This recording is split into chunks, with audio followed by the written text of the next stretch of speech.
এই উদ্ভিদটির নাম হলো নয়নতারা। এটি মাদাগাস্কার পেরিউইঙ্কেল এবং রোজ পেরিউইঙ্কেল নামেও পরিচিত।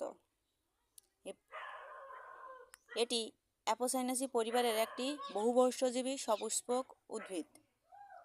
এই প্রজাতিটি একটি জনপ্রিয় শোভাবর্ধক সপুষ্পক উদ্ভিদ, যা এর উজ্জ্বল পাঁচপাপড়ির ফুলের জন্য পরিচিত, যেগুলোর রং প্রায়শই গোলাপি, সাদা বা ল্যাভেন্ডার হয়ে থাকে।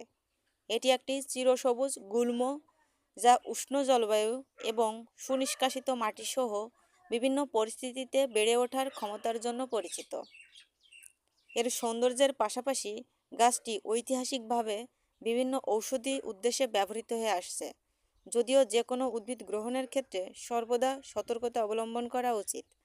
এটি একটি সহনশীল উদ্ভিদ, যা এর রঙিন ও স্বল্প পরিচর্যার ফুলের জন্য প্রায়শই বাগান ও ভূদৃশ্যে ব্যবহৃত হয়।